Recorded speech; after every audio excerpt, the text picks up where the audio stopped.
अल्लाह की कसम, माँ से बड़ा कोई डॉक्टर दुनिया में पैदा नहीं हुआ।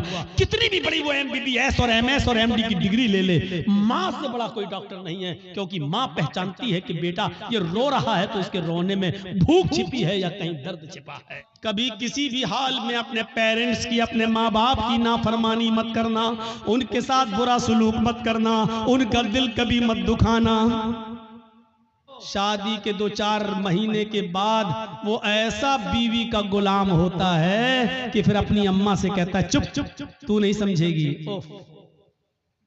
कोई बात हो रही है, कहता है तू नहीं, तू बीच में क्यों बोलती है, तू नहीं समझेगी। उसको कह रहा है कि तू नहीं समझेगी, उस मां से जो बचपन में तेरे रोने से समझ जाती थी कि तू दूध के लिए रो रहा है या तेरे कांधे में या पेट में दर्द है, जो बचपन में तेरी चीख और तेरे रोने की आवाज से पहचान लेती थी कि तुझे भूख लगी है या तेरे जिस्म के किस हिस्से में दर्द है। तो उस डॉक्टर से, अल्लाह की कसम, माँ से बड़ा कोई डॉक्टर दुनिया में पैदा नहीं हुआ। कितनी भी बड़ी वो MBBS और MS और MD की डिग्री ले ले, माँ से बड़ा कोई डॉक्टर नहीं है। क्योंकि माँ पहचानती है कि बेटा ये रो रहा है तो के रोने में भूख छिपी है या कहीं दर्द छिपा है। मेरे भाइयों, उस मां से कहते हो तुम, उस मां से कहते हो कि तू नहीं समझेगी, जो बचपन में तेरे रोने की आवाज से समझ जाया करती थी। जब तू बोलना नहीं जानता था तो जानती थी कि तू क्या चाहता है, तू तेरा इरादा क्या है, तेरे पेट में दर्द है या तेरे जिस्म में दर्द है या तेरे सिर में दर्द है, वो उस वक्त तुझे समझती थी। और आज तू इतना बड़ा हो गया है, आज इतना अक्लमंद हो गया है, आज तेरी पोजीशन इतनी ऊंची हो गई है कि तू अपनी माँ से इतनी जुर्रत और इतनी हिम्मत कि अपनी माँ से कहता है तू नहीं समझेगी। ओफो, हजरत इब्राहिम अलैहिस्सलाम ने दूसरी शादी कर ली, फिर 1-2 साल के बाद फिर अचानक घर में आए इब्राहिम। इस्माइल फिर शिकार खेलने के लिए गए थे, दरवाजे को दस्तक दी, वो दूसरी बीवी निकली, दरवाजा खोला, कहिए चाचा कैसे आना हुआ? कहा मुझे तुम्हारे हस्बैंड से मिलना है। कि वो तो नहीं है, जंगल में गए शिकार करने के लिए। अच्छा, तुम कैसे रह रही हो? अल्हम्दुलिल्लाह, गुजर बसर कैसी चल रही है? अल्लाह का शुक्र है, अल्लाह ने जिस हाल में भी रखा है हर हाल में अल्लाह की तारीफ है।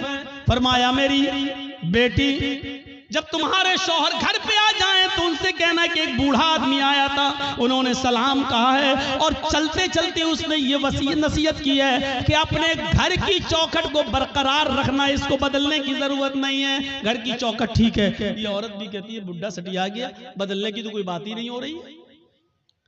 इस्माइल अलैहिस्सलाम जब घर पे आए तो बीवी ने पूरी बात बताई। इस्माइल अलैहिस्सलाम खुश होकर कहने लगे मेरी बीवी वो मेरे बाप थे और घर की चौखट तुम हो। उन्होंने कहा बरकरार रखना, इसका मतलब ये कि अपनी बीवी को अच्छी तरीके से रखना, ये अल्लाह की बड़ी नेक और फरमाबरदार बंदी है। बाप की तमन्ना ये होती थी कि हमें जो है मेरे बेटे को अच्छी बहू बीवी मिले, मुझे अच्छी बहू मिले। और जहां बेटों के हक हैं बाप के ऊपर, वहां हक एक ये भी है कि वो अच्छी और दीनदार लड़की से शादी कराए। आज किन से शादियां करा रहे हो अपनी बेटियों की? माँ बाप। पहली बात तो माँ बाप को बेचारों को तो अब देखने का मौका ही नहीं मिलता है।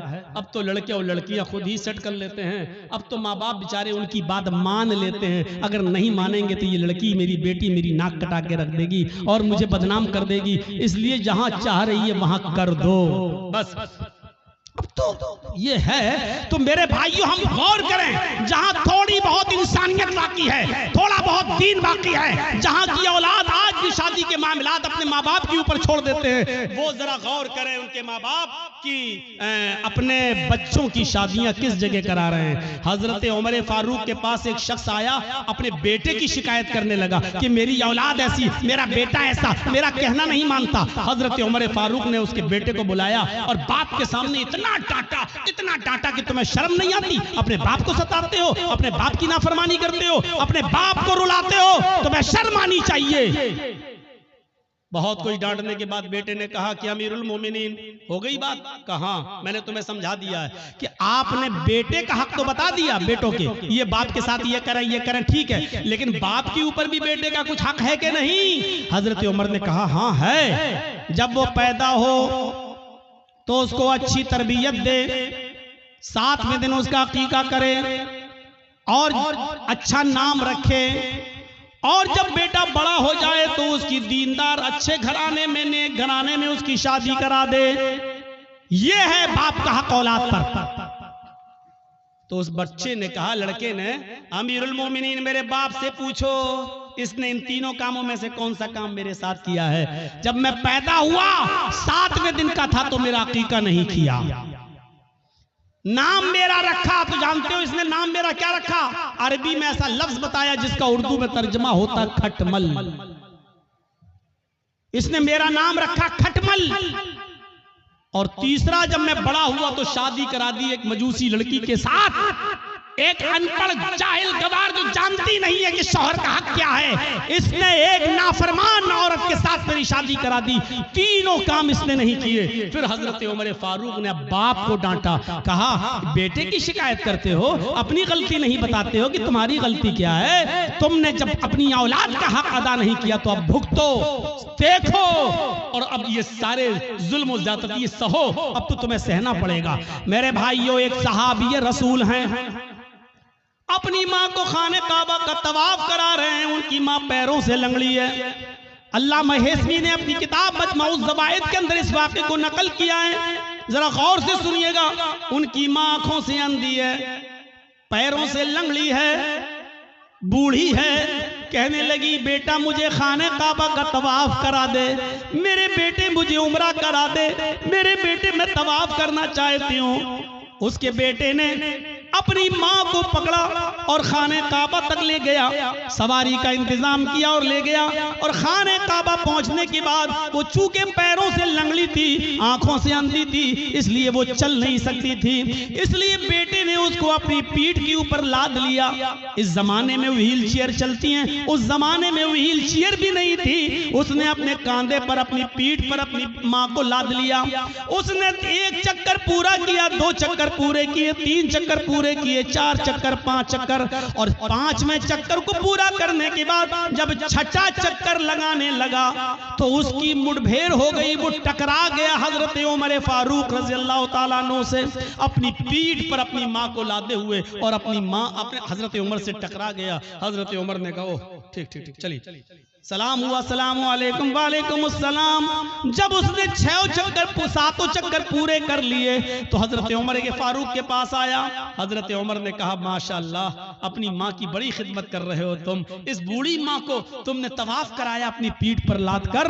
ये हंसते हुए कहने लगा, अमीरुल मोमिनीन मेरी माँ आंखों से अंधी है, इसलिए बर्तन में खुद धुल देता हूँ। मेरी बीवी नहीं है, मेरी माँ इसी कपड़ों में लैट्रिनों पेशाब कर लेती है, इसलिए कि वो लंगड़ी है, वो चल नहीं पाती है, और जब मैं घर पे नहीं होता हूँ तो इसी में वो गंदगी कर लेती है। अमीरुल मोमिनीन मैं अपनी माँ का पेशाब और पैखाना भी साफ करता हूँ, अपने माँ के कपड़े भी धुलता हूँ, और आज मेरी माँ ने कहा कि मुझे तवाफ करा दे, तो मैं उसको यहाँ तक ले आया और मैंने अपनी पीठ पर लाद कर अपनी माँ को तवाफ भी करा दिया। ऐ अमीरुल मोमिनीन, क्या मैंने अब भी अपनी माँ का हक अदा नहीं किया? क्या मेरी जिम्मेदारी पूरी हो गई? क्या मैंने अपनी माँ का हक अदा किया या नहीं? हजरत उमर फारूक की आंखों में आंसू आ गए और रोते हुए कहने लगे, चलो यार, जाओ अपने घर और अल्लाह की इबादत में अपनी जिंदगी गुजारो। उसने पीछा करते हुए कहा, अमीरुल मोमिनीन मैंने मसला पूछा है, आपको जवाब देना होगा। फरमाया, क्या पूछते हो? कहा, ये बताओ, मैं पेशाब साफ करूं, पैखाना साफ करूं, अपने माँ के कपड़े धुलूं, अपने हाथ से खाना बनाऊं, अपने हाथ से माँ को खाना खिलाऊं, अपनी पीठ पर लाद कर मैं खाने काबा का तवाफ कराऊं, परिक्रमा कराऊं, क्या इसके बाद भी मैंने अपनी माँ का हक अदा किया या नहीं किया? हजरत उमर कहते, सुन, जब तुझे तेरी माँ जन रही थी, जब तुझे तेरी माँ पैदा कर रही थी, जब अपने पेट से तुझे बाहर कर रही थी, उसको जो दर्द हो रहा था, जो लीवर पेन हो रहा था, उसको जो दर्द हो रहा था, तुझे जनते वक्त, तुझे पैदा करते वक्त, और उस दर्द में जो उसने पहली आह निकाली, जो उसने दर्द में पहली आवाज निकाली, आह, उसने अपनी जबान से जो पहला जुमला अदा किया, जो उसने की आवाज निकाली, आए मेरे दोस्त, अभी तो तूने अपनी माँ की पहली का भी हक अदा नहीं किया, तू उसकी पूरे जीवन का और पूरी लाइफ का और पूरी जिंदगी का हक अदा क्या करेगा? अभी तो तूने उसकी पहली चीख का भी हक अदा नहीं किया, उसकी जिंदगी के हक के बारे में पूछता है, क्या अदा हो गया? अभी तो एक का भी हक अदा नहीं हुआ। ये है माँ का मकाम, ये है माँ का मर्तबा, ये है माँ का दर्जा। अगर आप नमाज पढ़ते हैं लेकिन आपकी माँ आपसे खुश नहीं है तो बेकार है आपकी नमाज। आप रोजा रखते हैं, आपकी माँ आपसे नाराज है तो बेकार है आपके रोजे। आप कितनी भी इबादतें कर लें, कितनी भी अल्लाह की पूजा पाठ कर लें, कितनी भी कुरान की तिलावत कर लें, लेकिन आपके माँ और बाप आपसे नाराज है तो आपकी इबादतें आपके मुंह पे मारी जाए। इबादत भी शर्त के साथ होती है। डॉक्टर दवा देता है तो परहेज भी बताता है। अल्लाह ने कहा है नमाज पढ़ो तो ये भी कहा है कि इसके साथ साथ ये भी करो। मेरे भाइयों, रमजान का महीना आ रहा है, रोजा रखने से पहले सोच लेना कि तुम्हारे माँ बाप तो तुमसे नाराज नहीं है। नमाजें पढ़ते हो तो सोच लेना, सर्दियों में दिसंबर और जनवरी की सख्त सर्दी में उठकर ठंडे पानी से वुजू बनाकर तहज्जुद पढ़ते हो और माँ बाप नाराज है तो सोच लेना कि तुम्हारी ये रात की इबादत अल्लाह कबूल करेगा या नहीं करेगा। इन चीजों पर जरा गौर करना। दो चीजें हो गई, तीसरी चीज पर आई है। हर एक चीज ऐसी है कि जिस पर 2-2 घंटे बोला जा सकता है, लेकिन मैं मुख्तसर करते हुए आगे चल रहा हूं। तीसरी चीज पर गौर कीजिए, वला ततरुकन्न सलातन मक्तूबतन मुतअम्मिदन फ़इन्नमन तरक सलातन मक्तूबतन मुतअम्मिदन फ़क़द बरिअत मिन्हु ज़िम्मतुल्लाह। कभी भी किसी भी हाल में फर्ज नमाज मत छोड़ना, किसी भी हालत में फर्ज नमाज मत छोड़ना। अगर फर्ज नमाज छोड़ दी तो अल्लाह की जिम्मेदारी हट जाएगी, अल्लाह की जिम्मेदारी से निकल जाओगे, अल्लाह की कोई गारंटी नहीं तुम्हारी जिंदगी। ओफो, क्या जबरदस्त पॉइंट। किसी भी हाल में फर्ज नमाज मत छोड़ना। बाप बीमार है, मस्जिद में अजान हो रही है, अब अजान होगी, उसके 15 मिनट के बाद जमात होगी। बाप मेरा सीरियस है, जल्दी से फोन करो, एम्बुलेंस बुलाओ, या जब तक गाड़ी निकल रही है तब तक वुजू बनाओ और अपने घर में फर्ज ही फर्ज पढ़ लो 4 रकात ज़ोहर, और जल्दी से अपने बाप को लेकर पहुंचो हॉस्पिटल के अंदर। यहाँ सुन्नतें छोड़ दो। क्यों? क्योंकि इस वक्त बाप की हालत दूसरी है, लेकिन फर्ज नमाज तुम्हें इधर भी नहीं छोड़ना है, लिहाजा जल्दी से वुजू बनाओ। अब मस्जिद में मत जाओ, मस्जिद में जाओगे 15 मिनट इंतजार करोगे, फिर इमाम साहब पता नहीं कितनी लंबी नमाज पढ़ाएं। जल्दी से वुजू बनाओ घर पे और 4 रकात ज़ोहर की पढ़ो और छोटी छोटी सूरतें पढ़ लो, इन्ना अतैना कल कौसर, कुल हुवल्लाहु अहद अल्लाहु समद, और जल्दी से सलाम फेरो और अपने बाप को, अपने बेटे को, अपनी बीवी को लेके हॉस्पिटल पहुंचो।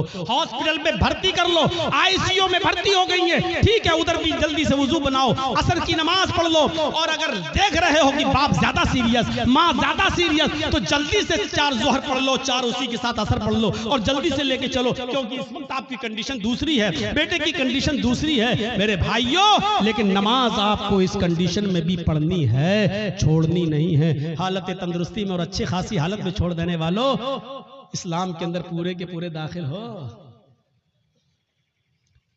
कहते हो मौलाना साहब रोजी नहीं आ रही, रोजी आएगी कैसे?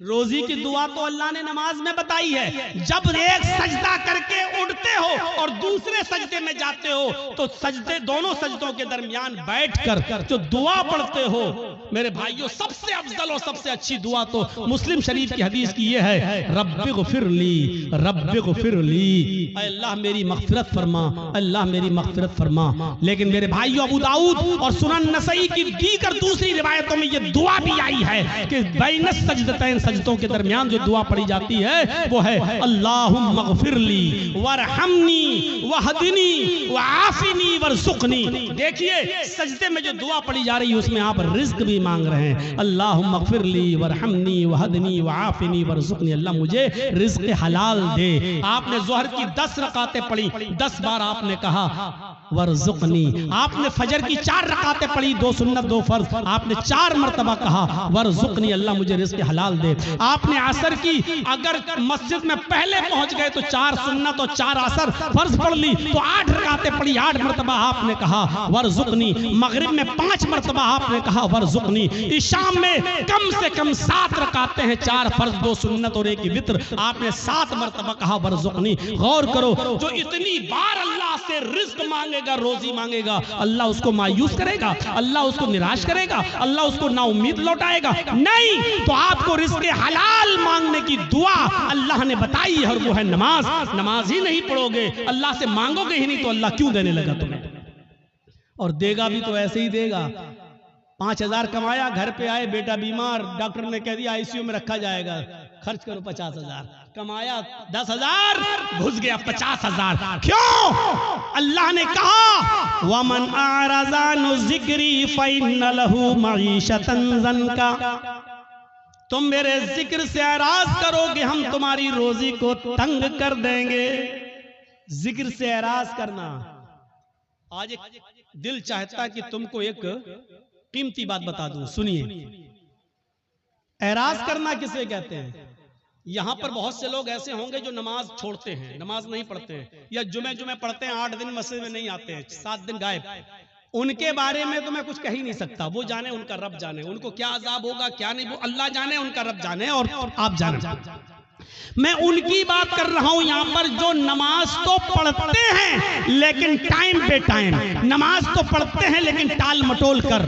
अजान हो रही है, 5 कस्टमर रह गए हैं, इनको निपटा दूं तब जाऊंगा। जल्दी जल्दी आपने उनको सौदा दी दुकान से, जब तक बंद करके जा रहे हैं पता चला जमात हो चुकी है। हम डॉक्टर हैं, हमारे पास मरीज आया हुआ है बुखार का और जुकाम की दवा लेने के लिए, और अजान की आवाज आ गई, हमने सोचा 2 मरीजों को दवा दे दूं, उसके बाद जा रहा हूं। जब तक 2 मरीजों को हम दवा दे रहे हैं और जब तक हम मस्जिद में नमाज पढ़ने जा रहे हैं, जमात हो गई। ये है नमाज से एराज। पढ़ तो रहे हैं आप, लेकिन जमात को आपने तर्क कर दिया और जमात छोड़ दी, ये है नमाज से एराज। अल्लाह ने कहा वमन अअरज़ा अन ज़िक्री, जो मेरे जिक्र से जो नमाज से एराज करेगा, रूगर्दानी करेगा, हम उसकी रोजी को फ़इन्न लहू मईशतन ज़ंका, उसकी रोजी तंग कर दी जाएगी। बंद नहीं कहा अल्लाह ने, ये नहीं कहा रोजी बंद कर देंगे, तंग कर देंगे। तंग का मतलब या तो बहुत मुश्किल से उसको रोजी रोटी मिलेगी, या बहुत आसानी से मिलेगी लेकिन रुकेगी नहीं उसके पास। आज कितने लोग हैं ऐसे, मौलाना साहब बहुत कमाता हूं लेकिन बरकत नहीं हो रही है, मौलाना साहब 1 लाख रुपया महीना कमाता हूं लेकिन रुकता नहीं है, कभी इसको कैंसर, कभी उसको टीबी, कभी इसको बीमारी, बीमारियों ने घेर लिया, लगता है कोई जादू टोना कर रहा है। अरे अल्लाह के बंदे, एराज तो समझ ले, एराज किसको कहते हैं? वमन अअरज़ा अन ज़िक्री, जो मेरे जिक्र से नमाज से एराज करेगा। बच्चा रो रहा है, माँ टीवी पे सीरियल देख रही, रिमोट उसके हाथ में, सास भी कभी बहू थी, बीवी माँ उस बच्चे की माँ देख रही, सास भी कभी बहू थी, नाटक, चिप्स खाती जा रही, चाय पीती जा रही है और नाटक देखती जा रही है, ड्रामा। इधर बच्चा रो रहा है, माँ जानती है कि बच्चा दूध की वजह से रो रहा है, लेकिन सोच रही है नहीं 10 मिनट का ड्रामा रह गया, 10 मिनट और देख लूं। बच्चा रो रहा है लेकिन सीरियल देखने में लगी हुई है। क्या कहा जाएगा? माँ ने बच्चे से एराज किया। जब सीरियल खत्म हो गया, माँ ने बच्चे को उठाया और दूध पिलाया। देखिए दूध पिला रही है लेकिन फिर भी उसने अपने बच्चे से एराज किया, रूगर्दानी की अपने बच्चे के साथ। इसको कहा जाता है एराज करना। आदमी नमाज तो पढ़ रहा है लेकिन मरीजों को पूरा देखने के बाद आ रहा, जमात खत्म हो गई। नमाज तो पढ़ रहा है लेकिन दुकान के सारे कस्टमर को निपटा के आ रहा है, जमात खत्म हो गई। इसको कहा जाता है एराज करना। माँ दूध तो पिला रही है लेकिन सीरियल देखने के बाद आदमी नमाज तो पढ़ रहा है लेकिन अपनी दुकानदारी पूरी करने के बाद, तो आपने अल्लाह के लिए छोड़ा क्या है? आपने अल्लाह के लिए छोड़ा क्या है? कुर्बानी क्या दी है? कुर्बानी तो ये थी, आवाज आई हय्या अलस सलाह और सामने वाला 10,000 रुपए का कस्टमर है, आप कह दो कि जा पहले मैं नमाज पढ़ने जा रहा हूँ, अगर नमाज नहीं पढ़ूंगा मैं नमाज के बाद ही तुम्हें दूंगा, जाओ नमाज पढ़ लो उसके बाद आना। हय्या अलस सलाह की आवाज सुनते ही मस्जिद की तरफ चले जाओ। वो कहने लगा कि मैं 10,000 रुपए का सामान लेने आया।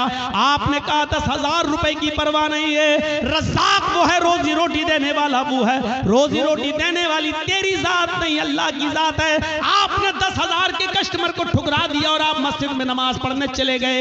ये है नमाज। ला ततरुकन्न सलातन मक्तूबतन मुताम्मिदन, कभी भी किसी भी हाल में कसदन और जानबूझकर तुम फर्ज नमाज को तर्क मत करना। जो फर्ज नमाज को जानबूझकर तर्क कर देता है, फर्ज नमाज को जानबूझकर छोड़ देता है, अल्लाह की जिम्मेदारी उसकी ऊपर से उड़ जाती है। अपने आप पर गौर करो कि कितने % मुसलमान हो, इस्लाम में दाखिल हो या नहीं, ऐसा करते हो या नहीं। अब तो बड़ा मुश्किल हो जाएगा। अक्सर लोग हमारे भाई यहाँ बैटरी वाला रिक्शा चलाते हैं बेचारे, अब पैसेंजर को लेके जा रहे हैं रिक्शे पे, अजान की आवाज आई हय्या अलस सलाह, उसको वहीं रिक्शा रोकना पड़ेगा, फौरन मस्जिद में भागना पड़ेगा। मौलाना साहब क्या करें? हाँ सुन लो, उलमा की मौजूदगी में फतवा आपके सामने दे रहा हूं, और ये फतवा मेरा नहीं, अब्दुल्ला इब्ने बास का फतवा है, शेख सालेह अल उसैमीन का फतवा है। और फतवा ये है कि हर वो नौकरी, हर वो बिजनेस, हर वो कारोबार हराम है इस्लाम के अंदर जिस कारोबार की वजह से और जिस बिजनेस की वजह से आपकी नमाज छूट रही हो। इस्लाम में उस कारोबार को हुर्मत हराम करार दिया गया है। ऐसे कारोबार को इस्लाम ने हराम करार दिया है जिस कारोबार की वजह से आपकी नमाज तर्क हो रही है। नमाज ही नहीं तो फिर मुसलमान किस बात का, नमाज ही नहीं तो फिर इस्लाम का मानने वाला किस बात का। तो मेरे प्यारे साथियों, हम बहुत बेबाक हैं अपने अंदाज में। मैंने कह दिया, हर वो बिजनेस, हर वो कारोबार, हर वो नौकरी, चाहे वो बैंक की नौकरी हो, चाहे वो सरकारी जॉब हो या प्राइवेट जॉब हो। मौलाना साहब मेरा मालिक बहुत बदमाश है, हमें नमाज पढ़ने की इजाजत नहीं देता है। छोड़ दो, रज़्ज़ाक़ अल्लाह ताला है, वो प्राइवेट कंपनी का मालिक रोजी देने वाला नहीं है। अल्लाह एक दरवाजा बंद करता है तो 100 दरवाजे खोलता है। मेरे भाइयों, इस अकीदे के साथ नमाज पढ़िए और इस तौहीद के साथ नमाज पढ़िए। और चौथी चीज और बताऊंगा मेरे भाइयों, 10 चीजों पे हम नहीं चल पाएंगे। चौथी और आखिरी चीज मैं इसलिए बताऊंगा क्योंकि आज हमारी नौजवान नस्ल इसकी तरफ भाग रही है, इसलिए ये भी सुन लो, वला तशरबन खमरन फइन्नहु रअसु कुल्लि फाहिशतिन। और आए मास, कभी किसी भी कंडीशन में शराब मत पीना, इसलिए कि शराब हर बुराई की जड़ है। शराब मत पीना वैसे ही हराम हो गई, लेकिन शराब का नुकसान क्या बताया? फ़इन्नहु रासु कुल्लि फ़ाहिशतिन, हर बीमारी, हर बुराई की जड़ है। यानी आप शराब पिएंगे तो कोई भी गुनाह कर सकते हैं। शराब पी के आदमी घर में आया, माँ ने डांटते हुए कहा, अच्छा तू शराब पी के आया कमीने, बेगैरत, शराब पी के आया। हट हट, तेरी माँ का, तेरी अपनी माँ को ही माँ बहन की गाली दे रहा है, अपनी बहन को ही गाली दे रहा है, अपनी बेटी को गाली दे रहा है। इससे बड़ा कमीना और इससे बड़ा रजील इंसान कौन हो सकता है जो शराब के नशे में आकर अपनी माँ को गाली दे, अपने ही बाप को गाली दे, अपनी बहन को और अपनी बेटी को गाली दे, अपने भाई को गाली दे। इससे बड़ा कमीना इंसान और कौन हो सकता है? मैंने खुद दिल्ली के अंदर देखा है, नाली में पड़ा, बीच सड़क पे पड़ा, पुलिस वाले लाठी मार के हटा रहे, अरे यहाँ मंत्री की गाड़ी जाने वाली कमीना, हट हट हट हट। तो हंसते हुए कहता, कौन मंत्री? ओधी मोदी सब मेरे बाप के नौकर हैं। शराब के नशे में पुलिस वाले कहे, कमीने ये तो हमारी ड्यूटी नौकरी हटवाएगा, हट हट हट। उसको डंडे मार रहे। तो कौन गुजर रहा? का मंत्री आ रहे हैं, हट यहाँ से। तो कौन मंत्री? मोदी मोदी सब मेरे बाप के नौकर। शराबी की नजर में कोई किसी की हैसियत नहीं होती, बड़ी से बड़ी शख्सियत भी उसके सामने जीरो होती है। क्यों? क्योंकि उसने जो चीज पी है उसने उसकी अकल को खराब कर दिया, उसकी अकल को ढांप लिया, इसलिए उसकी नजर में बड़ी से बड़ी शख्सियत भी कुछ नहीं होती है। जब शराब हराम नहीं हुई थी, जब शराब हराम नहीं हुई थी तो नबी के चचा हजरत हमजा ने शराब पी ली थी, और एक गाना गाने वाली के गाने के जोश में आकर उसने कहा, अला या हमजा लिशुर्फिन नवा, आए हमजा तू तो मोटी ऊंटनियों के लिए है। हजरत अली की ऊंटनी वहीं पर चर रही थी, चारा घास खा रही थी। हजरत हमजा को जोश में चढ़ा दिया कि ये ऊंटनी का कलेजा हमें मिल जाए तो कितना अच्छा। और गाने वाली थी और हमजा शराब के नशे में थे, उठाई तलवार, खंजर ऊंटनी का पेट चाक किया और कलेजा निकाल के लाए और उसको दे दिया, ले। हजरत अली आए, कहा ये तुमने क्या किया? मेरी ऊंटनी। अरे जा हट यहाँ से। शराब के नशे में हजरत अली को भगा दिया। हजरत अली ने अल्लाह के नबी से शिकायत की, अल्लाह के रसूल उनके साथ आए, और जब आए कहा, चचा ये क्या कर दिया तुमने? अली की ऊंटनी को खंजर मार के मार डाला, उसका कलेजा निकाल लिया। हजरत हमजा शराब के नशे में थे, बुखारी की रिवायत। हजरत हमजा शराब के नशे में अल्लाह के रसूल से कह रहे, चल हट हट तू तो मेरे बाप का नौकर है, तू तो मेरे बाप का गुलाम है। मेरे भाइयों, शराब के नशे में जब एक शख्स मोहम्मद रसूलुल्लाह को ऐसा कह सकता है तो इसका मतलब यह है कि शराब छोटे और बड़े की तमीज को भुला देती है। शराब इंसान के अंदर से इज्जत, रिस्पेक्ट और अदब को खींच लेती है। इसलिए नौजवानों, शराब जैसी मनहूस चीज को अपने मुआशरे से दूर रखिए, अपने समाज से दूर रखिए। आपको मालूम एक सुनन नसई का वाक़या सुनाकर अपनी बात को खत्म कर दूंगा। मेरे भाइयों, जरा सुनिएगा सुनन नसई की रिवायत। एक औरत बेवा थी उस जमाने में, पुराने जमाने की बात। हजरत उस्मान इस हदीस के रावी हैं, फरमाते हैं कि एक औरत का शौहर मर गया। औरत बड़ी खूबसूरत थी, उसकी नौकरानी को, लौंडी को उसकी बदजनी के बारे में मालूम था। वो नौजवान लड़कों को तलाश करती रहती थी और अपना इरादा जाहिर करके उनसे गलत काम करवाती थी। एक दिन नौकरानी ने बताया कि एक नौजवान है, बड़ा नेक है, नमाजी है, बहुत बड़ी इबादत गुजार है, बहुत शरीफ है, लेकिन बड़ा खूबसूरत है। कहा कि उसको बुला कर लाओ। नेक आदमी, बहुत नेक इबादत गुजार आदमी। इसकी नौकरानी ने कहा कि मेरी मालिकन तुमको बुला रही हैं, तुमसे कुछ कपड़ा खरीदना चाहती है, क्योंकि वो कपड़ा बेचा करते थे, अपने सर पर गठरी लादकर कपड़ा बेचते थे। तो उन्होंने सोचा चलो कपड़ा खरीदेगी, हम दे देंगे। वो उसके साथ चले गए। नौकरानी उनको लेकर दरवाजा खोलती है, अंदर जाती है, दरवाजा बंद हो जाता है, दूसरे दरवाजे के अंदर ले जाती है। जैसे ही अंदर घुसते हैं दरवाजा बंद हो जाता है। ये हजरत कह रहे हैं साहब कहाँ लेके जा रही हो? कहा कि बस एक दरवाजा और है। वो और अंदर ले गई, दरवाजा बंद, सामने वही बेवा औरत बैठी हुई जिसका शौहर मर चुका है। उसने अपनी नौकरानी को इशारा करके कहा कि तुम जाओ, और उनसे कहने लगी कपड़ा दिखाओ। और जैसे ही कपड़ा दिखाया, कहा ये कपड़ा। वो करीब आती गई और आते आते कहने लगी उदनु मिन्नी, मेरे करीब आइए और मेरे साथ हम बिस्तरी कीजिए, मेरे साथ गलत काम कीजिए। इन्होंने कहा अरे हटो, तौबा, अस्तगफिरुल्लाह। ये भागने लगे। उन्होंने कहा भागने का कोई रास्ता नहीं, चारों तरफ से दरवाजे बंद हो चुके हैं। कहा कि तुम डरो, अल्लाह के अजाब से डराया, लेकिन उस औरत के ऊपर कोई फर्क नहीं पड़ा। उसने कहा कि तुम मेरे साथ ये काम कर रहे हो या नहीं कर रहे हो? कहा कि नहीं करूंगा। कहा इधर अंदर आओ। उसे एक और दरवाजे के अंदर ले गई। क्या देखती है कि एक लकड़ी की टेबल रखी हुई है। उस लकड़ी की टेबल पर एक खूबसूरत छोटा बच्चा, जिसकी उम्र 5-6 साल रही होगी, खूबसूरत बच्चा बैठा हुआ है। और उसी टेबल पर एक शराब की बोतल रखी हुई है। वहीं पर जाकर ये औरत बैठ गई। इसने कहा कि देखो तुम बड़े नेक हो, शरीफ इंसान हो, मेरे चीखने की देर है, मेरे चिल्लाने की देर है, चारों तरफ से तुम घेर लिए जाओगे और मैं सिर्फ इतना बोलूंगी कि इस आदमी ने मेरी इज्जत को छलनी कर दिया। बस तुम्हारा हाल क्या होगा? तुम्हारी शराफत नीलाम हो जाएगी और लोग कहेंगे अच्छा दिन में इबादत और हाल ये है, अल्लाह की इबादत भी करते हो और औरतों के साथ ये गलत काम भी। तुम्हारी इज्जत का जनाजा निकल जाएगा, अर्थी निकल जाएगी। चलो 3 ऑप्शन देती हूं मैं तुम्हें, इन तीनों में से कोई एक काम तुम्हें करना पड़ेगा, इसके बगैर मैं नहीं छोड़ूंगी। सुनन नसई की रिवायत। अल्लाह, हजरत उस्मान फरमाते हैं कि अल्लाह के नबी ने फरमाया कि उस औरत ने 3 ऑप्शन दिए। पहला ऑप्शन, आए हजरत जी मेरे साथ जिना करो, आओ मैं तैयार हूं तुम्हारे साथ गलत काम करने के लिए। कहा नहीं। दूसरा ऑप्शन बताओ। कहा दूसरा ऑप्शन ये है कि इस बच्चे को कत्ल करो, ये छुरी रखी हुई है, इसको मारो। कहा नहीं, ये भी नहीं कर सकता। तो कहा फिर शराब पियो, ये पूरी बोतल जो रखी हुई है इसको पी लो और जाओ, मैं तुम्हें जाने दूंगी। 3 काम में से कोई एक काम तुम्हें करना है। इन्होंने नजर आसमान पे डाली। कहा अल्लाह, जिना करना भी हराम, कत्ल करना उससे बड़ा गुनाह, सबसे बड़ा गुनाह कत्ल। इस बच्चे ने मेरा क्या बिगाड़ा जो इसको मैं मारूं? कत्ल नहीं कर सकता। उससे छोटा गुनाह यह है कि औरत मुझे बुरे काम के लिए उकसा रही है कि बुरा काम कर लो, मैं ये भी नहीं कर सकता। और अल्लाह, मैं कत्ल भी नहीं कर सकता, ये भी नहीं कर सकता कि इसके साथ मुंह काला करूं।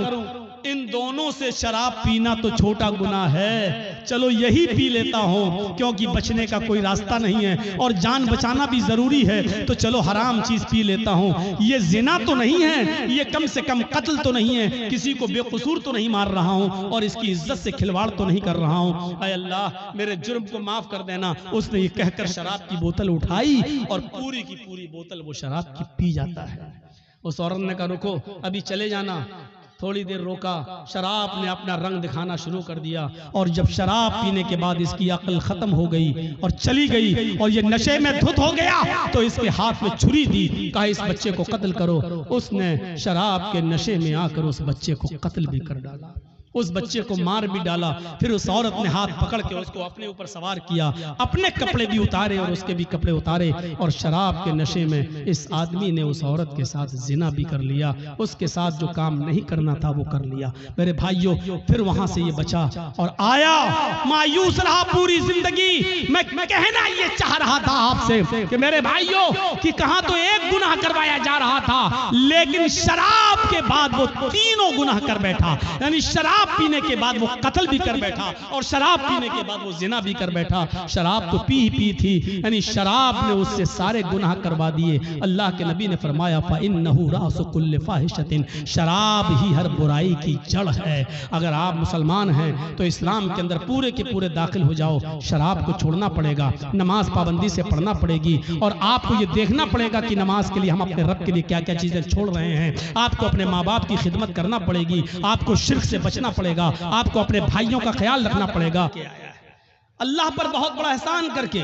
और कुछ तो ऐसे हैं हमसे कहे, जर्जी साहब जब से हमने नमाजें पढ़ना शुरू की तब से और रोजी रोटी में तंगी हो गई, पता नहीं चल रहा क्या है।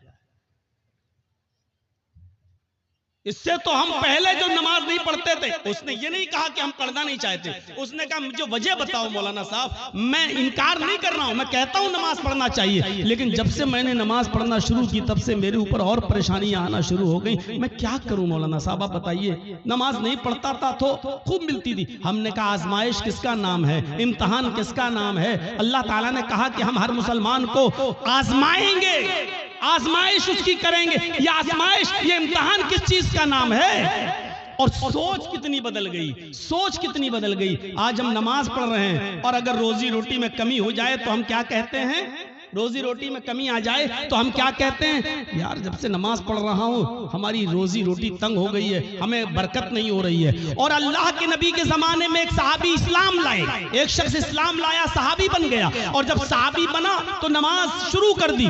और जब नमाज शुरू की तो वो बकरियों का एक रेवड़ उनके पास हो गया, उसके बाद ऊंटों का रेवड़ हो गया, उसके बाद उनके पास लंबी चौड़ी रकम तैयार हो गई, बहुत अमीर आदमी हो गए। वो नमाज पढ़ रहे हैं और दौलत उनके पास आ रही है, भेड़ें, बकरियां, ऊंट। मालिक वो आए अल्लाह के नबी के पास और कहने लगे कि अल्लाह के रसूल मैं बड़ा कंफ्यूज हूं। जब मैं इस्लाम नहीं लाया था तो मैं बहुत गरीब था, और जब मैं इस्लाम लाया और नमाज पढ़ने लगा, जब से मैंने नमाजें पढ़ना शुरू की मेरे पास बकरियां आना शुरू हुई, भेड़ें आना शुरू हुई, ऊंट आना शुरू हुए, घोड़े आना शुरू हुए, खच्चर आना शुरू हुए, मेरे पास दौलत रुकने का नाम नहीं लेती है। अल्लाह के नबी ने फरमाया ठीक है, तुम्हारी इबादत की बरकत है, अल्लाह तुम्हें नवाज रहा है। उसने कहा नहीं, आए अल्लाह के नबी मैं ये सोच रहा हूँ, अल्लाह के रसूल मैं ये सोच रहा हूँ कहीं अल्लाह मेरी इबादतों का सिला, अल्लाह मेरी नमाज का सिला, अल्लाह मेरी नमाज का बदला और नमाज का इनाम इसी दुनिया में तो मुझे नहीं दे रहा है, और आखिरत में कहीं हमें महरूम तो नहीं कर देगा। ऐसा तो नहीं कि दुनिया में मुझे सब कुछ मिल जाए और अल्लाह ताला आखिरत में हमें हमारी इबादतों का कोई सिला न दे। उल्टी सोच, हमारी उल्टी सोच। मौलाना जब से मैंने नमाजें पढ़ना शुरू की बरकत ही नहीं हो रही है, और वो क्या कह रहे हैं, अल्लाह के रसूल जब से मैंने नमाजें पढ़ी दौलत रुकी नहीं रही, कहीं अल्लाह हमें इसी दुनिया में तो नहीं दे रहा है और आखिरत में कहीं महरूम तो नहीं कर देगा। सोच बदलो अपनी सोच। वलनब्लुवन्नकुम बिशैइन मिनल खौफि वल जूअ व नक्सिम मिनल अम्वालि वल अनफुसि वत्तमरात वबश्शिरिस साबिरीन।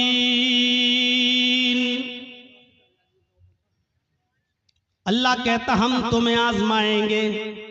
मुसलमानों सुनो, अल्लाह कहता हम तुम्हें आजमाएंगे। वलनब्लुवन्नकुम बिशैइन मिनल खौफ, हम तुम्हें आजमाएंगे खौफ डालकर, ऐसे हालात पैदा कर देंगे कि तुम डरोगे। जैसे आज पूरे हिंदुस्तान के ही नहीं पूरी दुनिया के हालात पर आप नजर डालिए आप, और किसी एक जगह पर भी आप देख लीजिए कि मुसलमान जहां रहता है उस मुसलमान को कहीं अमन, कहीं शांति, कहीं सुकून उसको नजर आ रहा है। मुझे बताइए ईरान के हालात देखिए, मुसलमान कहीं सुकून के साथ है? सीरिया के हालात देखिए, मुसलमान कहीं सुकून के साथ है। लेबनान के हालात देखिए, कहीं मुसलमान सुकून के साथ है। इराक के हालात देखिए, मुसलमान कहीं सुकून के साथ है। फिलिस्तीन के हालात देखिए, मुसलमान कहीं सुकून के साथ है। उर्दून के हालात देखिए, मुसलमान कहीं सुकून के साथ है। मुझे दुनिया का कोई ऐसा चप्पा बताइए जहां मुसलमान रहता है और वहां सुकून के साथ हो। आप अपना पड़ोसी मुल्क देख लीजिए, मस्जिदों में बमबारी हो रही है, एक दूसरे को मार रहा और कत्ल कर रहा है। आपके अपने पड़ोसी मुल्क के अंदर मस्जिदें तक महफूज नहीं हैं और वहां आत्मघाती हमले हो रहे हैं। ये कौन सा इस्लाम है और कौन सी इस्लाम की तालीम है? मेरे भाइयों, आप दुनिया की किसी चप्पे पे जाकर देख लो और बताओ, इतिहास, हिस्ट्री और आज की मौजूदा हालात को का जायजा लेकर मुझे बताओ कि मुसलमान कहां चैन और सुकून के साथ है। ज़ोरिबत अलैहिमुज़्ज़िल्लतु वल मस्कना, इतना जलील, इतना रुस्वा, इतना इंसल्टेड, इतना जलील और रुस्वा दुनिया के किसी दौर में नहीं हुआ था जितना आज के दौर में मुसलमान है। क्यों? उसकी वजह यह है कि आज उसके अंदर से ईमान निकल चुका है। वला तहिनु वला तहज़नु व अंतुमुल अलौना इन कुंतुम मुमिनीन। अल्लाह ने तो हुकूमत और सल्तनत देने का वादा, इज्जत और सरदारी देने का वादा उस शर्त पे किया था कि अगर तुम्हारे अंदर ईमान होगा तो हम तुम्हें इज्जत देंगे, हम तुम्हें बुलंदी देंगे, हम तुम्हें बाइज्जत बनाएंगे। मेरे प्यारे साथियों, आज हम जितना जलील हैं उसकी वजह यह है कि आज हमारे अंदर उतना ही कम ईमान कमजोर है। आज उतना ही ईमान कमजोर है आज हमारे अंदर। अभी कोई कह दे किसी का चेहरा देखकर, और मैंने ये दूसरों को तो छोड़ो, मैंने अपनों को देखा है। अपनों से मुराद समझ रहे हैं शेर शाह बिरादरी को, और भी खुल के कह दूं अहले हदीसों को। बस ऐसे ही, अरे बाप, तुम्हारा चेहरे पे देखो बहुत मायूस परेशान नजर आते हो। देखिए धूल में लाठी मार रहे हैं, हकीकत में हमें कुछ नहीं मालूम। मुझे लगता है कि जरूर तुम्हारा कोई रिश्तेदार तुम्हारे साथ गड़बड़ कर रहा है, जादू टोना का असर लग रहा है तुम्हारे ऊपर। उसके बाद वो बस आपके पीछे हाथ धोकर नहीं, नहा धोकर पड़ जाएगा। है मौलाना साहब, आपको कैसे मालूम? बिल्कुल सही बात है मौलाना साहब, जितना पैसा आता है बचता ही नहीं है। हम कमाते बहुत हैं, एक दिन में 10,000 रुपए कमाते हैं, लेकिन घर आते आते हमारा कभी बेटा बीमार, कभी बीवी बीमार, कभी ये बीमार, कभी वो बीमार, एकदम चला जाता है। मौलाना बरकत नहीं हो रही है। आपने सही पहचाना है। अब मौलाना साहब को मौका मिल गया बकरा हलाल करने का। अब सही है, ये आदमी बस मेरे जाल में फंस गया। एक आदमी तो बाकायदा ऐसा मिला, कहने लगा कि बहुत अच्छी बात आपने कही है, इसका इलाज तो हो जाएगा लेकिन खर्चा बहुत पड़ेगा। उस बेचारे मजबूर आदमी ने कहा कि कितना खर्चा लगेगा मौलाना साहब? कि बहुत ज्यादा नहीं, बस दुनिया में 1,24,000 नबी आए, हर नबी के नाम पर 1 रुपया दे दो,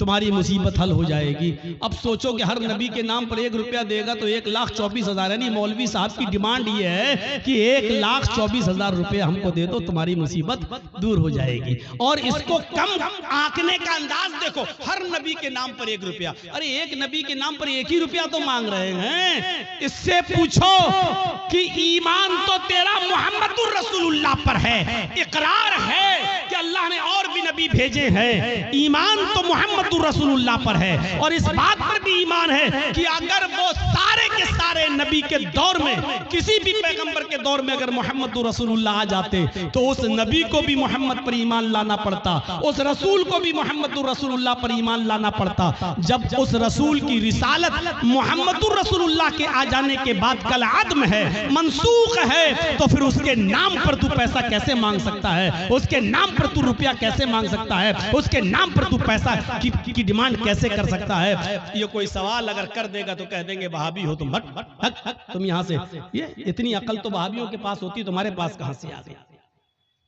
मेरे साथियों, अल्लाह ने कहा या अय्युहल्लज़ीना वला नबलुवन्नकुम बिशैइन मिनल खौफ, हम खौफ डालकर भी तुम्हें आजमाएंगे। ये खौफ नहीं है तो और क्या है? आज के हालात पर जरा नजर डालिए, खौफ डालकर भी हम तुम्हें आजमाएंगे। वलजू, ऐसे हालात पैदा कर देंगे कि तुम भूखे रहने पर मजबूर हो जाओगे। कारोबार फेल, सुबह खा लिया तो शाम को भूखे, शाम को खा लिया तो सुबह भूखे। भूख से तुम तड़पने लगोगे, हम तुम्हें भूखा रखकर भी आजमाएंगे। व नक्सिम मिनल अम्वाल, तुम्हारे मालों में नुकसान करके भी हम तुम्हें आजमाएंगे। वल अनफुस, तुम्हारी जानें लेकर भी हम तुम्हें आजमाएंगे।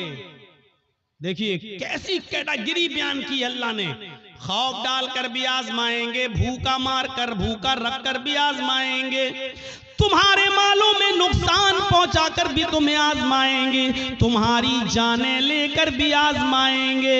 वस्तमरात, तुम्हारे फल फ्रूट, खेतियां बाड़ियां, खेत और सब्जियां बर्बाद करके भी हम तुम्हें आजमाएंगे। यानी तुम्हारे खेतों में नुकसान करके जिसकी तुम पैदावार करते हो, मकई, चावल, धान, भुट्टा, जिन चीजों को तुम जमीन में उगाते हो, जमीन से पैदा करते हो, फल फ्रूट सब्जी की शक्ल में, अनाज की शक्ल में, हम इसको भी बर्बाद करके हम तुम्हें आजमाएंगे। इन तमाम शक्लों में हम तुम्हारा एग्जाम लेंगे, हम तुम्हारा इम्तहान लेंगे। वबश्शिरिस साबिरीन, ऐ मोहम्मद सल्लल्लाहु अलैहि वसल्लम, मेरे जो बंदे इन तमाम चीजों में सब्र कर लें और अल्लाह के अलावा किसी और का दामन न थामें, अल्लाह के अलावा किसी और का दामन न पकड़ें। अल्लाह कहता है वबश्शिरिस साबिरीन, ऐसे लोगों को जन्नत की बशारत दे दो, ऐसे लोगों को जन्नत की खुशखबरी सुना दो। इन लोगों के लिए जन्नत है। हम मुसलमान बने फिर रहे हैं, खौफ बर्दाश्त नहीं कर सकते हैं, मालों में नुकसान हो जाए तो अल्लाह को दोष देने लगते, मैंने क्या बिगाड़ा है। काफिरों को मिले हुरो कसूर और मुसलमान को फकत वादे होर। दुनिया में सारी नेमतें बेनमाजियों, बेरोजगारों के पास मौजूद हैं और हमें कुछ नहीं मिल रहा है, हम इबादत कर रहे हैं तो और ज्यादा परेशानी। आप अल्लाह से शिकायतें करने लगते हैं। मेरे भाइयों, ये सबसे बड़ी जिहालत है हमारी, ये सबसे बड़ी जिहालत है हमारी। हमें पक्का और सच्चा मुसलमान बनना है। हमें यह देखना है कि हम अल्लाह की इबादत के साथ साथ उसकी मखलूक का कितना हक अदा कर रहे हैं। अरे तुम तो इंसानों की बात करते हो और जरचीज तुम तो पड़ोसियों की बात करते हो। इस्लाम तो ये कहता है कि किसी भी कबूतर को, किसी भी मुर्गी को, किसी भी जानवर को बांध कर उस पर निशाना न लगाओ। कितने लोग ऐसे हैं जो जानवरों पर निशाना लगाते हैं, कितने लोग ऐसे हैं मुस्तकबिल करीब के अंदर, माजी करीब के अंदर ऐसे बहुत से लोगों को तो मैंने अपनी आंखों से देखा है जो जानवरों को लड़ाया करते थे। देसी मुर्ग की लड़ाई हुआ करती थी, उनमें नाखून उनके बड़े बड़े कर दिए जाते थे और मुर्ग आपस में लड़ाते हैं। जब तक वो खून खच्चर ना हो जाए और एक मुर्गा जब तक भाग ना जाए तब तक हार जीत का फैसला नहीं होता। पता नहीं अब ये होता है कि नहीं होता है। हमारे उत्तर प्रदेश में ये जिहालत आज भी चलती है। मुझे नहीं मालूम कि आपके बिहार और बंगाल में क्या कंडीशन है। मेरे प्यारे साथियों, इस्लाम इस लड़ाई को, जानवरों की और परिंदों की इस लड़ाई को भी हराम करार देता है और मुर्ग को लड़ाकर जख्मी करने वालों को भी मुजरिम करार देता है। मेरे प्यारे साथियों, इस्लाम तो वो प्यारा मजहब है कि एक औरत ने एक बिल्ली को पकड़ लिया और बिल्ली को पकड़ने के बाद बांध दिया और 3 दिन उसको भूखा और प्यासा रखा, यहां तक कि वो मर गई। न छोड़ती थी कि वो शिकार करके अपना गिज़ा हासिल कर ले, अपना रिस्क हासिल कर ले, न खुद को खाना देती थी। बिल्ली भूखी प्यासी मर गई। वो नमाजी थी, सुनो, हाँ गौर करो हदीस के अल्फाज पर, वो नमाजी थी, वो रोजेदार थी, वो अल्लाह की इबादत भी किया करती थी, अल्लाह को माना भी करती थी, लेकिन उसने अल्लाह की एक मखलूक बिल्ली को बांध दिया, उसको भूखा रखा और प्यासा रखा और उस बिल्ली को भूख और प्यास की शिद्दत से मार डाला। लेकिन जब ये औरत मरी तो अल्लाह ताला ने उसकी नमाजों के बदले उसको जन्नत नहीं दी, उसके रोजों के बदले उसको जन्नत नहीं दी, उसकी ज़कात और खैरात के बदले बदले उसको जन्नत नहीं दी। अल्लाह के नबी फरमाते हैं अल्लाह रब्बुल आलमीन ने उस औरत को जहन्नम के अंदर दाखिल कर दिया, इसलिए कि उसने बिल्ली को भूखा और प्यासा रखा था और मार दिया। नमाज पढ़ लेने का नाम इस्लाम नहीं है, रोजा रख लेने का नाम इस्लाम नहीं है। इबादत है, ठीक है, लेकिन इस्लाम यह है कि तुम अल्लाह की मखलूक के साथ भी रहम करो। अल्लाह की मखलूक, अल्लाह की सृष्टि के साथ भी तुम्हें रहम का बर्ताव करना है। ये औरत बिल्ली को बांध के रखी थी, जब मरी बिल्ली तो मर गई भूखी प्यासी, लेकिन नमाज और रोजा रखने के बावजूद जन्नत की मुस्तहिक नहीं हुई। और बुखारी पढ़िए, एक औरत ऐसी भी थी जो बदचलन थी। अब बदचलन का खुलासा नहीं करूंगा, आप समझ जाइए कि बदचलन किसको कहते हैं। बस दूसरे लफ्जों में कह दूं कि वो तवाइफ थी, क्योंकि हदीस में फाहिशा का लफ्ज मौजूद है, यानी जिस्म फरोश थी, पैसा लेती थी और अपना जिस्म बेचती थी, बदचलन थी, जानिया थी, बदकार औरत थी। उसने एक जंगल में एक कुत्ते को देखा जो गीली जमीन के पास बैठकर अपनी जबान से गीली जमीन को चाट रहा है। गोया कि वो प्यासा है और उस गीली जमीन से कुछ पानी लेना चाहता है, लेकिन गीली जमीन से पानी नहीं मिल रहा है। हदीस के अल्फाज हैं, उस औरत को उस कुत्ते पर रहम आ गया, उसने अपना मोजा उतारा। एक रिवायत में आता है उसने अपनी ओढ़नी, अपना दुपट्टा उतारा, उसने उस दुपट्टे को कुएं में डाला। एक हदीस में आता है कि उसने अपना मोजा, चमड़े का मोजा चलता था, वो चमड़े का मोजा उतारा, अपनी ओढ़नी में बांधा और उस ओढ़नी को चमड़े के मोजे के साथ जब कुएं में डाला तो कुएं का पानी उस मोजे में, उस चमड़े के सॉक्स में आ गया। पूरा मोजा उसने पानी से भर लिया और वो कुत्ते के पास आई और उसने पानी उस कुत्ते के मुंह के पास उलट दिया। कुत्ते ने अपनी जबान से चाट चाट कर वो पानी पी लिया। उस वक्त तक वो उसको पानी पिलाती रही जब तक कि वो कुत्ता प्यास की शिद्दत से उसकी प्यास बुझ नहीं गई, वो सैराब न हो गया और अपने आप दुम हिलाकर जाने लगा। गौर करो आए मुसलमानों, ये औरत बदचलन थी, ये औरत जानिया थी, ये औरत जिस्म फरोश थी, इसने नमाजें न पढ़ी थी, रोजा नहीं रखा था, लेकिन एक कुत्ते को पानी पिलाया।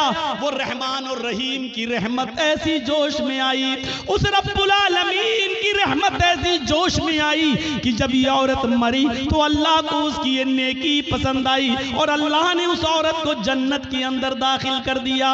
इस्लाम ये बताता है कि अल्लाह अपना हक माफ कर सकता है, लेकिन मखलूक का हक मारोगे तो अल्लाह माफ नहीं करेगा।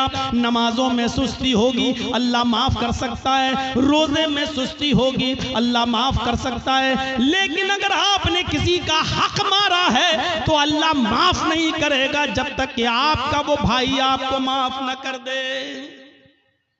कितने लोग बैठे हैं यहाँ पर, कितने यतीमों का हक मारे बैठे होंगे, कितना अपने भाइयों का हक मारे बैठे होंगे, और इन सब के हक नहीं भी मारे होंगे तो अपनी बेटियों का और अपनी बहनों का हक तो मारे ही होंगे। कितने लोग हैं जो ये कह के जाते हैं कि मेरे मरने के बाद मेरे बेटों के साथ साथ मेरी बेटी को भी हमारी विरासत में से कुरान और हदीस के मुताबिक हिस्सा दे देना। और कितने ऐसे लोग हैं कि बाप के मरने के बाद अपने बाप की विरासत में बेटों के साथ साथ वो अपनी बहनों को भी हक देते हैं। और कितने ऐसे भाई हैं वो मुझे बताएं खड़े होकर कि जिन्होंने अपनी प्रॉपर्टी में से अपनी बहनों को भी हिस्सा दिया हो। हाजी साहब हैं, नमाज पढ़ने जा रहे हैं, लंबी दाढ़ी है, तहज्जुद की नमाज पढ़ रहे हैं, मर गए लेकिन अपनी प्रॉपर्टी में से अपनी बहन को हक देकर नहीं गए। अरे बाप की प्रॉपर्टी में से भी हक है और भाई की प्रॉपर्टी में से भी बहन का हक है। बहन को अल्लाह ताला ने लड़की को हर तरीके से हक दिया है। बाप भी अपनी बेटी को देगा, भाई अपनी बहन को देगा, शौहर भी अपनी बीवी को देगा, और बेटा है तो वो भी अपनी माँ को, बेटे की प्रॉपर्टी में से माँ को भी हक मिलेगा। एक औरत चारों तरफ से हकदार है, समझ रहे? जैसे मेरी एक बहन है, वो मेरे बाप की विरासत से भी हिस्सा पाएगी, और जर्जीस को जो हिस्सा मिला है या जो हमने कमाया है और खरीदा है, प्रॉपर्टी बनाई है, जर्जीस की प्रॉपर्टी में से भी वो हकदार होगी। और वो जिस शौहर के साथ रहती है उस शौहर की प्रॉपर्टी में से भी उसको मिलेगा। और उसका जो बेटा है, बेटा अगर जमींदार है और जायदाद का मालिक है या किसी हिस्से का हकदार है तो उसमें से भी उसकी मां यानी मेरी बहन उसमें से भी हिस्सा पाएगी। गौर करो, इस्लाम ने औरत को इतनी बुलंदियों से नवाजा है। ये मीडिया के लोग जो उछालते हैं और भागते फिरते हैं और कहते हैं कि इस्लाम ने जुल्म किया है, जुल्म किया है, जुल्म, ये जुल्म नहीं है। मुझे बताओ कि बाप की भी विरासत में से, बेटे की भी विरासत में से, भाई की भी विरासत में से और शौहर की भी विरासत में से ऐसा कौन सा मजहब है और ऐसा कौन सा संप्रदाय है जो अपने बहन, बेटी, बीवी को हक देता हो? मेरे भाइयों, ये इस्लाम है जिसने औरत को इतनी इज्जतों से नवाजा है। अगर मां है तो कह दिया कि तेरे कदमों के नीचे तेरी औलाद के लिए जन्नत है। अगर बीवी है तो कह दिया जो तुम खाओ वो अपनी बीवी को खिलाओ, जो तुम पहनो वो अपनी बीवी को पहनाओ। खबरदार अपनी बीवी के गाल पर कभी थप्पड़ मत मारना। एक औरत को कैसी इज्जत दी जा रही है।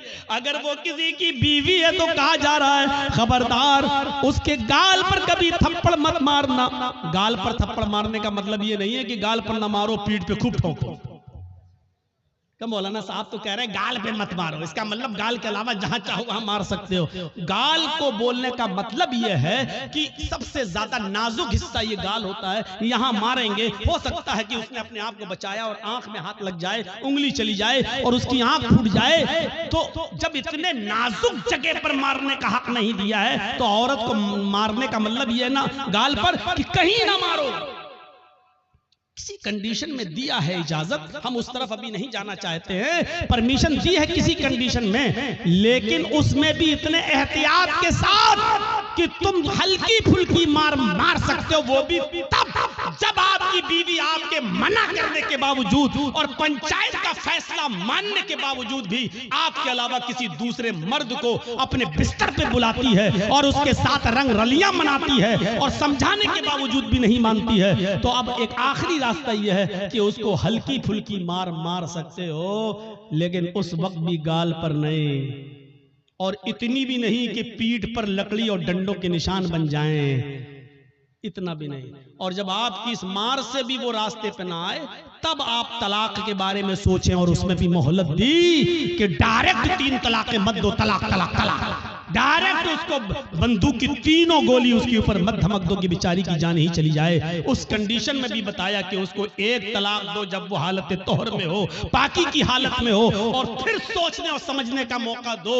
और फिर जब वो दूसरा महीना आए और फिर वो दूसरे महीने तक नहीं मानती है, फिर भी हरकतें कर रही है, और दूसरे महीने में जब वो हालत तोहर में हैज से पाक हो जाए तब आप उसको दूसरी तलाक दे सकते हो।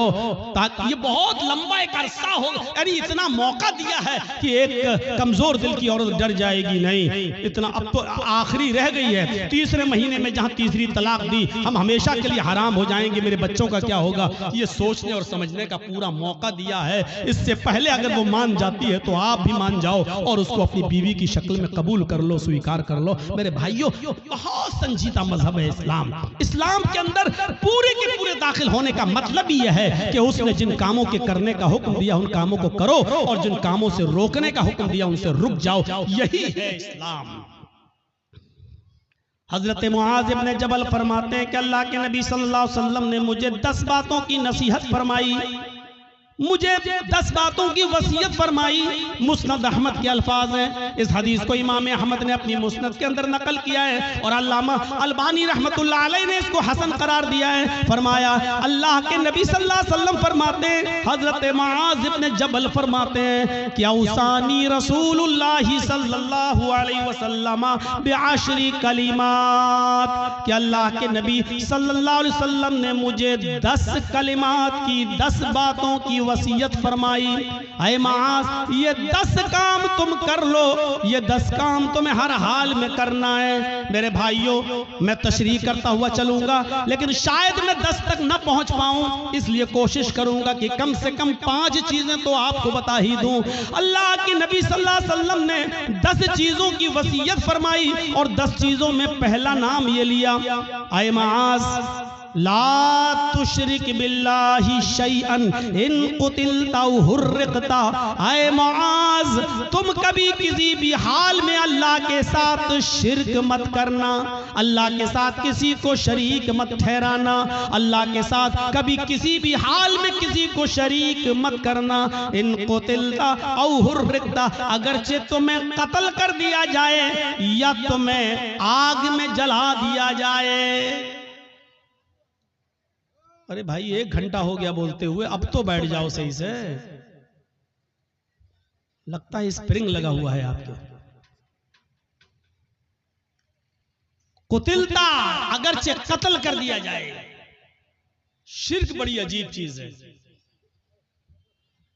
शिर्क अरबी में शिर्क है, और इसी को अगर हिंदी में कहें तो बहु ईश पूजा, बहुदेववादियत, बहुत सी देवी और देवताओं पे आस्था रखना, बहु ईश पूजा, एक ईश्वर को छोड़कर बहुत से खुदा बना लेना, इसी को शिर्क कहा जाता है।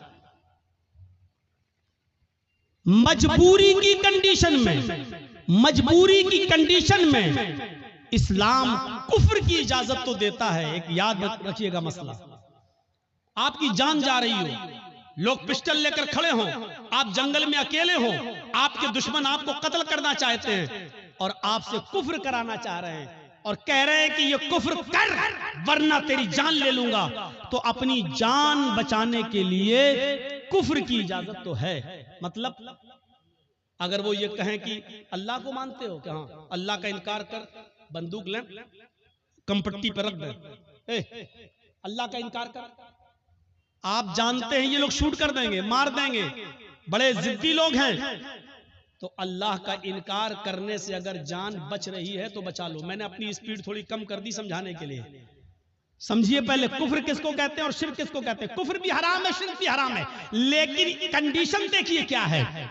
इस्लाम के अंदर सूअर का गोश्त भी हराम है, लेकिन अगर जान जा रही है आपकी, जान जा रही है आपकी और हलाल चीज कोई नहीं मिल रही है, तो जान बचाना भी फर्ज है। अगर आपको सूअर का गोश्त मिल रहा है खाने के लिए, तो इस्लाम परमिशन देता है कि अगर सूअर का गोश्त खाकर जान बच रही है तो जान बचा लो, लेकिन पेट भर के नहीं खाना है, सिर्फ उतना ही खाना है जितने में खाकर तुम्हारी जान बच सकती हो। ये कंडीशन, जान बचाना फर्ज है। लेकिन कहीं फर्ज होने के बावजूद इस्लाम कैटेगरी देखिए, मजबूरी है और जान जाने वाली है, कुफ्र से करने से तो जान बच रही है। अल्लाह के नबी फरमाते हैं कि कुफ्र से जान बच रही है तो बचा लो, लेकिन दिल से अल्लाह का इनकार मत करना। उनके मुंह पे कह देना हाँ हाँ हाँ, नहीं नहीं नहीं, मैं अल्लाह को मानता ही नहीं हूं, मैं अल्लाह को मानता, सिर्फ जबान से कहना, दिल में अकीदा नहीं होना चाहिए। और जब वो छोड़ दे तुम्हें तो घर पे आओगे, अल्लाह तू तो मेरे दिल का हाल जानता ही है, मैंने मजबूरी में कह दिया था, अय अल्लाह मैं दिल से तुझे मानता हूं और तेरा इकरार करता हूं, अशहदु अल्ला इलाहा इल्लल्लाह व अशहदु अन्ना मुहम्मदन अब्दुहु व रसूलुहु। आपका इस्लाम कोई फर्क नहीं पड़ेगा, क्योंकि आपने जान बचाने के लिए अल्लाह का इनकार किया। अल्लाह का इनकार करने से जान बच रही है तो बचा लो, लेकिन यहाँ कंडीशन क्या है, ला तुशरिक बिल्लाही शैअन इन कुतिलता हुर्रिकता। यहां इस्लाम, अल्लाह के नबी क्या कह रहे हैं, अगर तुझे कत्ल भी कर दिया जाए और तुझे जला दिया जाए, आग में डाल दिया जाए, ये काम करा लेना, लेकिन शिर्क मत करना अल्लाह के साथ, अल्लाह के साथ शिर्क मत करना। मौलाना जर्जीस मर गए, जर्जीस की कब्र बन गई, जर्जीस का मजार बन गया, बेटा बेटी अल्लाह से मांगो, आय अल्लाह 10 सालें हो गई, बेटा नहीं हुआ, बेटी नहीं हुई, अल्लाह मुझे नेक बेटा दे, मुझे नेक बेटी दे। ठीक है, अब आप जर्जीस के पास कब्र पे चले जाओ, मजार पे, और कहो बहुत अच्छे आदमी थे, आय अल्लाह तू डायरेक्ट मेरी नहीं सुनता है, इनके वसीले से हम दुआ कर रहे हैं, जर्जी साहब तुम मेरी दुआ लेके अल्लाह के पास चले जाओ, जर्जी साहब मुझे अल्लाह से बेटा बेटी दिलवा दो। यही शिर्क है। मैंने कह दिया जो कहना था। समझदारों के लिए इशारा काफी है, कोई जरूरी है किसी का नाम लिया जाए? जब बगैर नाम लिए बात बन रही हो तो नाम नहीं लेना चाहिए। मेरे भाइयों, मैंने अपना नाम ले लिया और क्लियर कर दिया, ये शिर्क है कि अल्लाह को छोड़कर किसी और को पुकारा जाए, किसी और से मांगा जाए। इज़ा सअल्ता फसअलिल्लाह, सवाल करो तो अल्लाह से, व इज़ा इस्तअनता फस्तईन बिल्लाह, और जब मदद तलब करो तो अल्लाह से। मेरे भाइयों, कोई कमपट्टी पर बंदूक रखकर ये कहे कि मैं इस पूरी कौम का सरदार हूं, मुझे सजदा कर, मेरे सामने झुक, मेरे सामने सजदा कर, या मेरे सरदार को सजदा करो, ये मेरे सरदार हैं, तो अल्लाह का इनकार करके जान बच रही है तो बचा लो।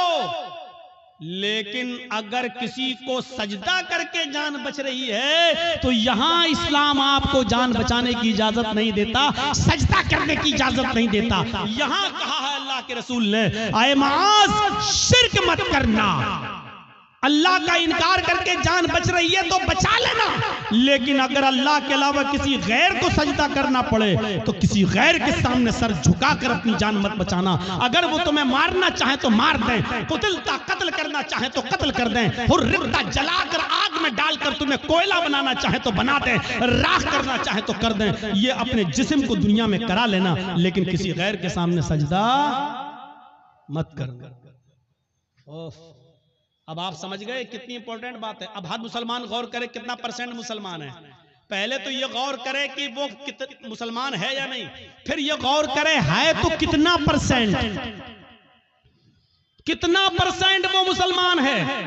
मुझे तो नहीं लगता कि कोई आदमी 10% भी कह सके कि मैं 10% भी मुसलमान हूं। आगे आने वाले वाकयात, अभी हम चल रहे हैं आपकी तरफ। मेरे भाइयों, अकल भी नहीं मानती इस बात को। आप बताइए, आप यहां रहते हो भुलकी में, और आपकी बीवी भुलकी में रहती है, और आप मेहनत करने दिल्ली गए, और दिल्ली में कोई आदमी मेहनत कर रहा है, यहां से आया बेचारा और वो घूमने आया, आप ही के गांव का है भुलकी का। अब आपने दिल्ली में एक साड़ी खरीदी 5000 की, 10,000 रुपए की खूबसूरत साड़ी खरीदी, और खूबसूरत साड़ी उसके हाथ में देकर कहा कि भाई तुम तो भुलकी जा रहे हो ना, उत्तर दिनाजपुर मेरे गांव में जा रहे हो ना, ऐसा करो कि ये साड़ी मेरी बीवी को दे देना। शौहर ने मेहनत की, मजदूरी की, अच्छा कमाया, और उसके बाद एक साड़ी खरीद कर अपने दोस्त को दी और कहा कि मेरे गांव में जाना और मेरी बीवी को दे देना। दोस्त घर पे आया, दरवाजे को दस्तक दी, बीवी ने दरवाजा खोला, आइए बैठिए। क्या हुआ? आपके हस्बैंड ने आपके लिए साड़ी भेजी है। उसने साड़ी दी, ओह इतनी खूबसूरत साड़ी, आइए आइए बैठिए, चाय पी के जाइए। उसने दरवाजे खोले। अब हकीकत क्या है? उस औरत को तारीफ किसकी करना चाहिए, शौहर की या साड़ी देने वाले की? आपकी अकल भी कहेगी यार जिसने साड़ी भेजी है उसकी तारीफ, कितने अच्छे हैं मेरे शौहर, देखो इतनी दूर से भी मुझसे कितना प्यार करते हैं और मुझे कितना मानते हैं, मेरा ख्याल रखते हैं, साड़ी भेजी। अब वो औरत बजाय शौहर के तारीफ करने के अपने दिल के सारे दरवाजे इस साड़ी लाने वाले के लिए खोल दे। एक्सक्यूज मी, आइए चाय पी लीजिए, आप कितने अच्छे हैं, आप हमारे लिए साड़ी लेके आए हैं, चलिए कहीं डेट पे चलते हैं, चलिए कहीं घूमने चलते हैं। उसी की तारीफ के पुल बांधने लगे। और शौहर को अगर पता चल जाए दिल्ली में बैठे हुए आज के इस कंप्यूटराइज्ड दौर के अंदर कि कमबख्त साड़ी मैंने भेजी और बेगैरत दिल दे बैठी साड़ी देने वाले को, वहीं से मोबाइल करेगा, फोन की घंटी बजेगी, बीवी उठाएगी, कुछ सुनेगा नहीं, कहेगा तलाक तलाक तलाक। कम बखत साड़ी मैं भेजू, तारीफ दूसरे की कर रही है, साड़ी मैं भेजू, घूम रही दूसरे के साथ। अल्लाह ने नबियों को भेजा, रसूलों को भेजा, पीरों को, वलियों को भेजा कि जाओ तुम मेरे दीन का प्रचार करो और इस्लाम की और तौहीद की दावत को बुलंद करो, बजाय इसके कि हम अल्लाह की हमदो सना बयान करें, उसी को मुश्किल कुशा माने, उसी को हाजत रवा समझें। अब हम अल्लाह को छोड़कर कहें कि तुम्हारे दर पे आया हूं, झोला झोली भर के जाऊंगा वरना मर के जाऊंगा, तो मेरे भाइयों इससे बड़ी बेगैरती की बात क्या हो सकती है। जैसे एक शौहर अपनी बीवी की बेगैरती बर्दाश्त नहीं कर सकता, ऐसे ही अल्लाह भी इस बेगैरती को बर्दाश्त नहीं कर सकता कि बंदा मुझे छोड़कर मेरे ही हम ही तुम्हारे जैसे बंदों से मांगे। अरे तुमको खाने की जरूरत पड़ती है, उनको भी पड़ती है, तुम पीते हो वो भी पीते हैं, तुमको बुखार आता है उनको भी आता है, तुम्हें सर में दर्द होता है उनको भी सर में दर्द होता है, तुमको पेशाब और पायखाने की जरूरत होती है उनको भी होती है। वो खुद हमारी रोजी रोटी के मोहताज हैं, वो खुद हमारे मदद के मोहताज हैं, वो तुम्हारी मदद क्या करेंगे। मेरे प्यारे साथियों, इस चीज को समझ लीजिए तो इस्लाम के अंदर पूरे के पूरे आप दाखिल हो जाएंगे। तो पहली चीज यहीं पर स्टॉप, ला तुशरिक बिल्लाहि शैअन इन कुतिलता व हुर्रिकता। पहली चीज काट दिया जाए, टुकड़े टुकड़े कर दिया जाए या जला दिया जाए, अपने आप को जला लेना, कटवा लेना, लेकिन गैरुल्लाह को सजदा न करना, शिरक मत करना, पहली चीज। दूसरी चीज आइए नौजवानों तुम्हारे लिए बेहतरीन चीज, वला तउक़न्न वालिदैक व इन अमराक अन तख़रुज मिन अहलिका व मालिक। कभी किसी भी हाल में अपने पेरेंट्स की, अपने माँ बाप की नाफरमानी मत करना, उनके साथ बुरा सलूक मत करना, उनका दिल कभी मत दुखाना। आगे वाले जुमले मेरे भाइयों हमारी आंखें खोल देंगे। वही नमराका तखरुज मिन अहलिका व मालिक, अगर जब तुम्हें तुम्हारे वालिदैन, तुम्हें तुम्हारे माँ और बाप दोनों तुम्हारे घर से, अपने घर से नहीं, वो तो घर है ही, तुमने मेहनत करके जो घर कमाया है और बनाई है बिल्डिंग, और तुमने जो शादी की है, अगर वो तुम्हें हुक्म दें कि तुम अपने घर से निकल जाओ, तो अपने बाप का हुक्म मानते हुए तुम्हें अपना घर छोड़ना पड़ेगा। वो अगर वो कहें कि तुम अपने अहल वयाल, बीवी बच्चों को भी छोड़ दो और भागो यहाँ से, तो